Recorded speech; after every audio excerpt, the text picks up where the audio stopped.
So మీ ఈ cinema చేసేటప్పుడు ఎవరితోటి మీకు ఎక్కువ ఇంటరాక్ట్ అయ్యారు మీరు యాక్టర్స్ తోటి? మన దాంట్లో ఆయన పేరు మీకు వినోద్ కుమార్ గారితో కాంబినేషన్ లేదండి. మనం చేసినంత మామూలుగా చుట్టూ ఉన్న యాక్టర్స్ ఉన్నారు కదండి, ఎమ్మెల్యే షణ్ముఖ్ గారు, నెక్స్ట్ రవి అని ఆయన, శేఖర్, ప్రదీప్. ఆయన క్యారెక్టర్ చేసిన ఆయన పేరు మన ఇంకొక ఆయన ఉంటారు కదా షణ్ముఖ్తో పాటు ఇంకొక పెద్ద ఆయన పేరేంటి? ఆయన పేరు మధు గారు అండి. మధు ఆయన పేరు. ఓకే. ఆయన మనకి చాలా సజెషన్స్ ఇచ్చారండి, మంచి మంచి సజెషన్స్ ఇచ్చారు, కొన్ని స్కిల్స్ నేర్పించారు నాకు. ఆయన నాకు బాగా సపోర్ట్ చేశారండి కొన్ని సీన్లు చేసేటప్పుడు కానీ, ఐటమ్ సాంగ్లో ఎక్స్ప్రెషన్స్ ఇచ్చేటప్పుడు కానీ నాకు బాగా సపోర్ట్ చేశారు ఆయన. మీరు ఏదైతే అసెంబ్లీలో డైలాగ్ చెప్పారో ట్రైలర్ వచ్చినప్పుడు దాని గురించి డిస్కషన్ జరిగింది, దాని గురించి మాట్లాడుకున్నారు. మా కోసం, మా వీక్షకుల కోసం ఒకసారి ఆ డైలాగ్ చెప్తారా? ఓకేనండి. నీ అమ్మ మోడీ చెప్తారా, బయటకు పో. ఇంకా ఉండాలనుకుంటా. ఇంకంటే కొంచెం అద్దె డైలాగ్ ఉంటుందండి. అంటే ప్రతిపక్షాల గురించి మాట్లాడుతూ మొత్తం స్పీచ్ ఇచ్చిన తర్వాత నీకు ఎవరో సమాధానం చెప్పేది, మీ తాతలు ఏదో అంటారు కదా, అది దీంట్లో మూవీలో మార్చడం జరిగిందండి. అవునా? ట్రైలర్లో ఉన్నదేమో నీ అమ్మ మోడీ చెప్తాడు అనేది, మన మూవీలోకి వచ్చేటప్పటికి మీ తాత సమాధానం చెప్తారు, బయటకు పో అని మార్చడం జరిగింది.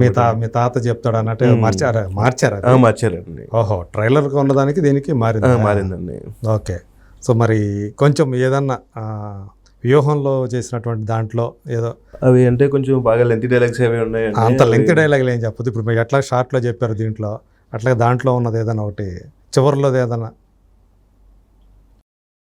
మీరు ప్రతిదానికి అలా సపోర్ట్ చేయడం అనేది కరెక్ట్ కాదండి.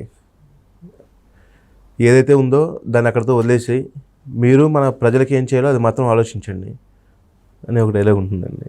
ఓకే. అదే ఈ సినిమా జనాలకు రీచ్ అవుతుంది అనే నమ్మకం మీకుందా? కంపల్సరీ రీచ్ అవుతుందండి. అది మంచి జరుగుతుంది అంటే మీరు ఏదైతే చూపించారో అమరావతి మీద మీ యొక్క అభిప్రాయం ఏంటి? ఫ్యూచర్లో మళ్ళీ ఆ రాజధాని మళ్ళీ తిరిగి ప్రాణం పోసుకుంటుంది అనే నమ్మకం ఉందా? అది మనం చెప్పలేని విషయాలండి ఇవన్నీ. అదే. ఓకే. మనం అంటే నాకు యాక్చువల్లీ రాజకీయ పరంగా అంత నాలెడ్జ్ లేదండి. మనం ఎప్పుడు ఈ మూవీస్ గురించి ఇట్ల గురించి తప్ప మాకు రాజకీయ పరంగా అయితే అసలు మనం ఎప్పుడు అడుగు వేయలేదు. ఓకే. సో ఇది అంటే మీకు రావటమే రాజధాని ఫైల్స్. అవునండి. మీరు ఫస్ట్ యాక్ట్ చేసింది కూడా ఇదేనా? యాక్చువల్లీ నేను శశి మూవీలో చిన్న షార్ట్ చేసామండి, అది ఎడిటింగ్లో ఇంకా వెళ్ళిపోయింది. శశి అంటే మన ఆదిసాయి కుమార్ అండి. ఓకే. తర్వాత 1/4 అని అది ఎడిటింగ్ లో తీసేసారా? 1/4 అని చెప్పి శశిలో ఎడిటింగ్ లో తీసేసారండి. లేదు, స్క్రీన్ మీద మీరు కనిపించలేదు. కానీ యాక్చువల్లీ అది మంచి షాట్ అండి. అది శశిలో మంచి షాట్. సో కొన్ని టెక్నికల్ ఇష్యూస్ వల్ల మొత్తం కాపీ అంతా పాడైపోవటం, మళ్ళీ మమ్మల్ని అందరిని పేస్ట్ అయిపోవడం, మీ అవైలబుల్ లేకపోవడం. అవునా? అలా జరిగిందండి అది. ఓకే. అంటే మళ్ళీ మీ స్థానంలో వేరే వాళ్ళు వచ్చారు? లేదండి, మొత్తం టోటల్ సీన్లే తీసేసారు. తర్వాత మీరు సినిమా చూసుకున్నారా? మాకు చెప్పారండి, ఫోన్ చేసేసారు ఇలాగా సో అంటే ఇట్స్ ఓకే సార్, పర్లేదు, పలానా టైంకి వస్తారంటే మనకి అప్పుడు ఖాళీ లేదండి. అప్పుడు నేను 1/4 అనే ఒక మూవీ చేయడం జరుగుతుంది అప్పుడు. ఓకే. ఇది ఎప్పుడు అంటే శశి అంటే వచ్చి 4 ఏళ్ళు అవుతుందండి. ఓకే. మళ్ళీ ఫస్ట్ కెమెరా ముందుకు వచ్చిన సినిమా అయితే శశి అండి. తర్వాత మన పళని గారు, Angel movie director Palani sir డైరెక్షన్లో మన మధుసూదన్ గారితో ఒక చిన్న సీన్స్ చేశానండి. ఓకే. ఆ తర్వాత అవునండి, ఆయనతో పాటు సీన్ చేయడం జరిగింది. తర్వాత రాజధాని ఫైల్స్. ఓకే. కంటిన్యూ అవుతుంది జర్నీ. ఇది ఎట్లా వచ్చింది మరి వ్యూహంలో? దీని తర్వాతే అది కదా? దీని తర్వాత రాజధాని ఫైల్స్ తర్వాతనే కదా? అవునండి. అంటే ఇందులో ఈ క్యారెక్టర్ చేస్తున్నారని చెప్పి పిలిచారా ఏంటి? లేదండి, యాక్చువల్లీ మరి వాళ్ళకి ఫొటోస్ ఎలా వెళ్ళినాయో మాకు తెలియదు. టీం నుంచి అయితే ఫోన్ చేశారు. ఆ టైంలో నేను కాకినాడలో ఉన్నానండి. మా నాన్నగారు ఎక్స్పైర్ అవ్వటం ఒక కార్యక్రమంలో ఉన్నాం. అయిపోయింది, మనం రెస్ట్ తీసుకున్న టైంలో ఫోన్ వచ్చింది. సరే ఫ్రాంక్ కాల్, మనకి ఆర్జీవీ టీం నుంచి ఎందుకు వస్తుంది ఫోను, మనం చేసింది ఇంకా బయటకు కూడా రాలేదు మూవీ, ప్రాంక్ కాల్ ఏదో ఉంటుంది అని చెప్పి మనం లైట్ తీసుకున్నాం. మళ్ళీ వాళ్ళ ప్రొడక్షన్ మేనేజర్ గారు ఫోన్ చేసి, సార్ మేము ఇలా టీం నుంచి మాట్లాడుతున్నాం సార్, సో అండ్ సో రేపు మీది సార్ రమ్మన్నారు, సీన్స్ ఉన్నాయండి అని చెప్పడం, నేను నైట్ స్టార్ట్ అవటం అండి, మార్నింగ్ రావటం, మనకి మేకప్ వేసి కూర్చోబెట్టారు, సార్ వచ్చారు, చూడటం. ఇట్స్ బెస్ట్ ఎక్స్పీరియన్స్ అండి. అవునా?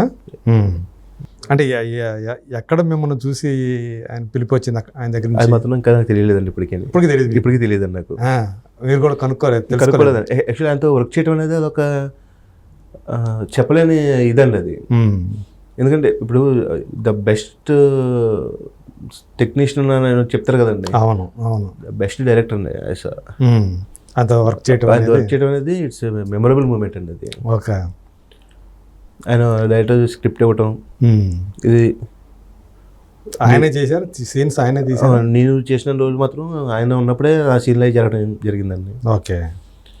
వ్యూహానికి శబ్దానికి కూడా మొత్తం నేను దీనికి ఒక 15 days అలా చేశానండి. 15 రోజులా? ఓకే. 1కి 2కి కలిపి ఆల్మోస్ట్ 15-20 days అలా చేసి ఉంటాను.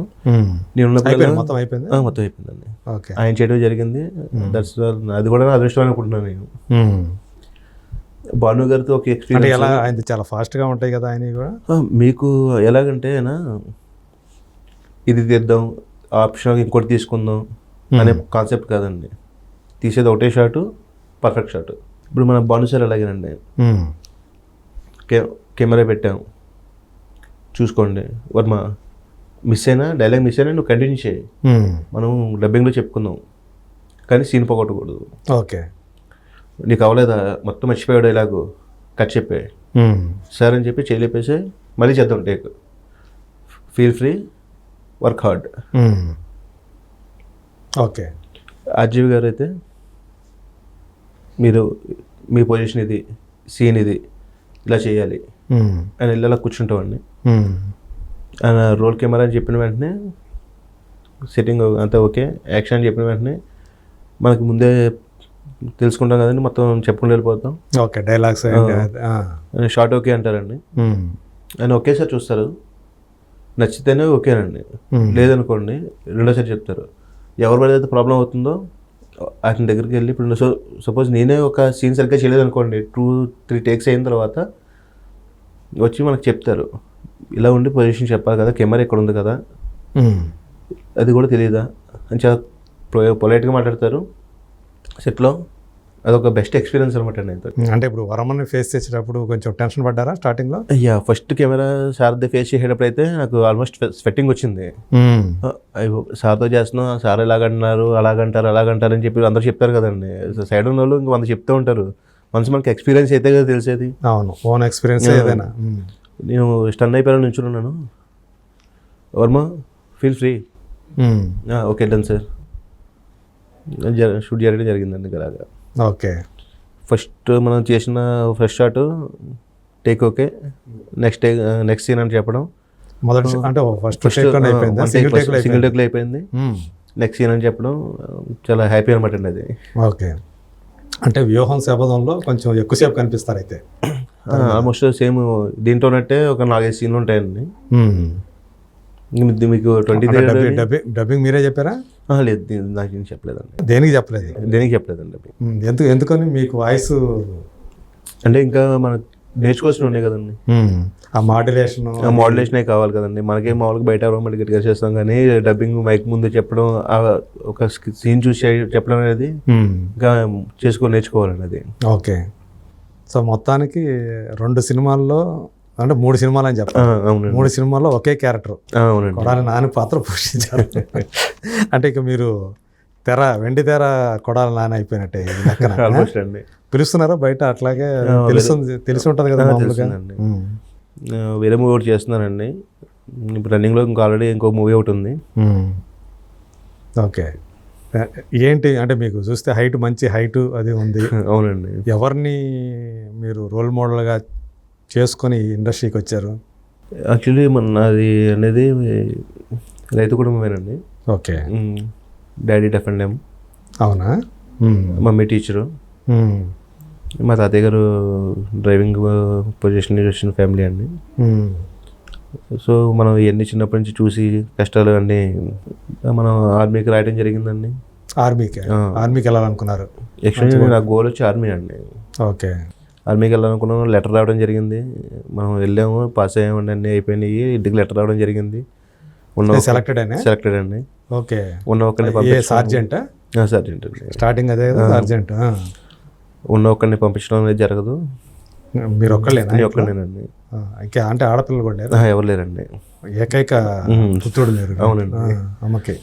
అమ్మగారు ఏమో ఇంకా అసలు కుదరదని చెప్పడం. సో దాంతో నేను బ్యాక్ స్టెప్ అయ్యటం అండి. ఏదో చిన్న జాబ్ చూసుకుని గోయింగ్ ఆన్లో ఇన్స్టెంట్గా ఫీల్డ్ రేట్ తిరిగింది. అది ఏ మూమెంట్ రావాలనుకున్నారు అంటే నేను వేరే ఒక రీజన్తో బయటికి వెళ్ళినప్పుడు ఫ్రెండ్ ఫోన్ చేయటం, ఎవరిలాగా ఉంది, మన కుర్రాళ్ళందరూ రావాలి అనటం, మన దాంట్లో చేయటం. ఆ తర్వాత వేరే పనిలో మళ్ళీ నేను వైజాగ్ వెళ్ళినప్పుడు మన సార్ వాళ్ళ టీము కలవటం, పళని సార్ వాళ్ళ టీము ఇక్కడ రావటం. ఇక్కడికి వచ్చిన తర్వాత షరీఫ్ గారు మాకు పరిచయం అవటం, ఆయన తీసుకొచ్చి తెలుగు వానికి పరిచయం చేయటం. ఓకే. ఇప్పుడు చెప్పాలంటే ఫస్ట్ మూవీ ఇంకా నాకు ఇదే లెక్క కదండి. అవును, రిలీజ్ అయింది కాబట్టి తెలుగు వన్ ఛానలే నాకు ఆపర్చునిటీ ఇచ్చినట్టు. ఫస్ట్ అది 1/4 ఎప్పుడు వస్తుంది? అది ఎడిటింగ్ జరుగుతుందండి. ఓకే. యాక్చువల్గా అది కూడా 2-3 క్రితం నుంచి మొదలైంది కదా అది? అవునండి. ఓకే. అంటే హైదరాబాద్కి ఎప్పుడు వచ్చారు మీరు కరెక్ట్గా? నేను 21 అండి. 21 ఎండింగ్ అనమాట ఇంకా. ఓకే. సో అప్పటి నుంచి ఇక సినిమా ఫీల్డ్లో ఇప్పుడు వరుస ఆఫర్లు ఉన్నాయి. వరుస ఆఫర్లు ఉన్నాయండి. అంటే ఒక సినిమా కూడా రిలీజ్ కాకుండా ఎలా వస్తున్నాయి మీకు? ఎలా వచ్చాయి అంటారు? గాడ్స్ గ్రేస్ అండి అది. అంతేనా? అంతేనండి. అంటే మీ ప్రొఫైల్స్ పంపించారా ఎవరికన్నా అట్లా?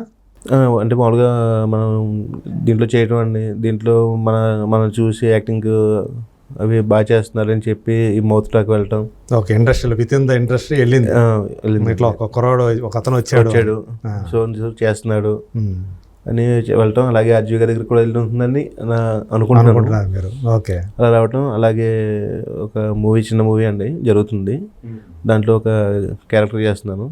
దానికి కూడా అలాగే వచ్చింది. సరే ఇలాగా ఒక చిన్న మూవీ చేస్తున్నాం అండి, మీరు చేసి పెడతారంటే కంపల్సరీ చేద్దాం సార్, దాన్ని ఉంది అని చెప్పి జరగటం చేయటం అండి. మీరు ఇక్కడ ఇండస్ట్రీకి వచ్చిన తర్వాత మీరు తీసుకున్నటువంటి మొట్టమొదటి రెమ్యూనరేషన్ ఎంత ఉంటుంది? ఫస్ట్ నేను తీసుకుంది 3000 అండి. అంతే? అంటే ఎన్ని రోజులు కాల్ షీట్ అది? పర్ డే 3000 ఇచ్చారండి నాకు. Very good. శశికేనా? శశికి అయితే వితౌట్ రెమ్యూనరేషన్ ఫ్రీగా చేసి పెట్టామండి. ఓకే. ఈ సినిమాకి తీసుకున్నారా? అవునండి. సార్ అడిగారు, వర్మ ఎంత ఎక్స్పెక్ట్ చేస్తున్నారు? అసలు ఎక్స్పెక్టేషన్ ఏంటి సార్, మీరు ఎంత ఇచ్చినా హ్యాపీ, పోయినా పర్వాలేదు సార్. లేదు నేను ఇస్తాను, ఎంత మళ్ళీ చెప్పన్నారు. నేను చెప్పడం మనకి రాదు, ఎంత కూడా తెలియదు మనకి. వాట్ ఎవర్ ఇట్ సార్, మీరు అంత చెప్తే అంత అంటే నువ్వు చెప్పారమ్మా అంటే నాకైతే యాక్టింగ్ రాదు సార్, కెమెరా అలా ఫేషియల్ కూడా నాకు తెలియదు. భాను గారికి అంటే నేను చేయిస్తాను నీతోటి అని చెప్పడం. సార్ మీరే చెప్తున్నారు కాబట్టి మీరు అంత ఇచ్చినా పర్లేదు సార్ అంటే, లేదు నువ్వే చెప్పు, దాన్ని బట్టి మనం మాట్లాడదాం అంటాం. ఇద్దరు డిస్కషన్. సరే సార్ పర్ డే ఎంతో కొంత ఇవ్వండి సార్ అంటే, నువ్వు చెప్పారు ఎవరిని అడగలేదు? తీసుకోవచ్చు ఏంటని మీ తోటి నటులను కూడా అడగలేదు సార్. అసలు అప్పుడు ఇంకా ఎవరు కూడా పరిచయం ఉన్నారు కానీ ఇప్పుడు సార్ మిమ్మల్ని ఒక మాట అడగాలనుకోండి, నా దగ్గర ఏమైనా విషయం ఉండాలి ఫస్ట్. అదే. ఓకే. అంటే నా దగ్గర ఉందా లేదా నాకు తెలుస్తుంది. ఉందని ప్రూవ్ అవ్వాలంటే ఒకలాంటి అవకాశం ఇచ్చి చూడాలి. అవకాశం ఇస్తున్నప్పుడు దానికోసం మనం ఏ కష్టాన్ని పడాలి, ఎంత దూరం వెళ్ళాలండి. కానీ సార్ మాత్రం కూర్చోబెట్టి నువ్వు చెప్పని అడగటం, లేదు సార్ సరే ఒకసారి 2000 ఇవ్వండి అంటే నేను చెప్తాను నీకు అనటం. అమ్మా 3000 తీసుకో అన్నారు. 2000 సార్ మీరు ఇంకా ఎక్కువ వేస్తున్నారా సార్, మళ్ళీ దానికోసం 3000 రాసేదండి. నేను తీసుకున్నాను అమౌంట్. ఎన్ని రోజులు దీనికి పని చేసింది? 10 days చేశానండి. 10 days చేశారా? ఓకే. ఆ పాటకే కొంచెం టైం సాంగ్ వచ్చి 3 days పెట్టిందండి. ఓకే. తర్వాత ఇంకా మీరు చూశారు కదా సీన్స్ అన్ని, దాంట్లో అసెంబ్లీ సీన్స్ అని అట్లాగా, అంటే అవుట్డోర్ నుంచి మళ్ళీ రావటం అక్కడ. సో మొత్తంగా ఓవరాల్గా చేశారు. అవునండి. సో అంటే మీరు అంతకుముందు ఇప్పుడు మీ జీవనాధారం అనేది ఇదేనా? ఇంకా ఇదేనండి. మరి అప్పుడు దాకా ఈ మధ్యకాలంలో కొంచెం ఇబ్బందులు పడ్డారా ఆర్థికంగా? ఆర్థికంగా ఇబ్బంది పడ్డాను సార్. ఇంతకుముందు అంటే నేను పొలాన్ని పర్చేసింగ్ చేసేవాడిని. అప్పుడు మీ ఊళ్ళోనే ఉండేవాడ? భీమవరం అండి. వెంపలో ఉండేవాడిని, భీమవరం అప్పటి నుంచి చేసేవాడిని. ఓకే. ప్రాన్ పర్చేసింగ్ చేసేవాడిని అండి. Prawn purchasing. ఓకే. ఆ తర్వాత మనకి ఇలాగ అవకాశాలు రావటం, నేను ఇటు రావటం. ఇదైతే ఇక లాటరీ లాంటిదే కదా. అంత అది మాత్రం అంటే అదృష్టం అనేది ఏ టైంలో ఎలాగా డోర్ నాక్ చేస్తుందో తెలియదు అంటారు కదా. అవును. సో మనకి ఈ రాజధాని ఫైల్స్ అనేది ద్వారా మనకి డోర్ ఓపెన్ అయిందండి. ఓకే. అంటే ఆర్మీకి వెళ్ళాల్సిన కుర్రాడు ఇలా ఆగిపోయి ఇటు సినిమా నటుడు అయ్యాడు అన్న. అవునండి. ఓకే. అంటే అల్టిమేట్గా ఏమన్నా మీకు ఏమైనా ఒక గోల్ అనేది ఏమైనా ఉందా యాక్టర్గా? డిఫరెంట్ క్యారెక్టర్స్ చేయాలి, డిఫరెంట్ బాడీ లాంగ్వేజ్ చూపించాలి. వర్మ అనే అతను ఏ క్యారెక్టర్కైనా చేయగలడు, దేనికైనా ముందుకు రాగలడు అనే ఒక పేరు మాత్రం కావాలి సార్. మంచి నటుడు అనిపించుకోవాలి. అవునండి. మీ పూర్తి పేరు చెప్పచ్చా? శ్రీరంగ సుబ్రహ్మణ్య వర్మ పెన్మత్స అండి. శ్రీరంగ సుబ్రహ్మణ్య వర్మ. మా ఇంటి పేరు పెన్మత్స. అవునండి. Okay, right. మీరు ఏదైతే అనుకుంటున్నారో అది మీ ఆశయం నెరవేరాలని, వర్మ మంచి నటుడిగా పేరు తెచ్చుకోవాలని మనస్ఫూర్తి కోరుకుంటూ, అట్లాగే ఆర్థికంగా కూడా నిలదొక్కుకోవాలని. అంటే ఇప్పుడు కొంచెం పర్వాలేదు కదా? పర్వాలేదండి. సో అలాంటి ఏమి ఇబ్బంది లేకుండా అందరూ డబ్బులు ఇచ్చిన వాళ్ళే కదా? అందరూ. నాకు ఎప్పుడు ఏ రోజు కూడా పేమెంట్ ఆగలేదు సార్ ఇక్కడ. ఓకే.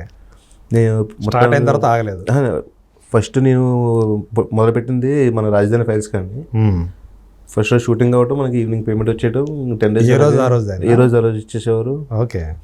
ఇది అయిపోయిన తర్వాత మనం వ్యూహానికి వెళ్ళటం, అక్కడ పర్ డే 12K తీసుకుంటామండి. అవునా? మంచి డెవలప్మెంట్ వచ్చిందండి. ఓకే. ఇప్పుడు ఇంకా పెరిగిందా? ఇంకా పెరిగిందండి. ఇంకా పెరిగిందా? 18K తీసుకుంటున్నాను ఇప్పుడు. 18K అండి. So nice. Thank you sir. మొదట మీకు అయితే ఒక పక్క కంగ్రాచులేషన్స్ చెప్పాలి, ఇంకో పక్క ఈ క్యారెక్టర్ ద్వారా అంటే కొడాలి నాని అనే ఒక పాత్ర మీకు మంచి ఒక ఎలివేషన్ నటుడిగా కూడా రేపు ఇంకా మంచి ఎలివేషన్ తీసుకురాబోతుంది నేను అనుకుంటున్నా. సో అట్లా ఒక మంచి క్యారెక్టర్ ముందు చేయాలని మనస్ఫూర్తిగా కోరుకుంటూ థ్యాంక్ యూ సో మచ్.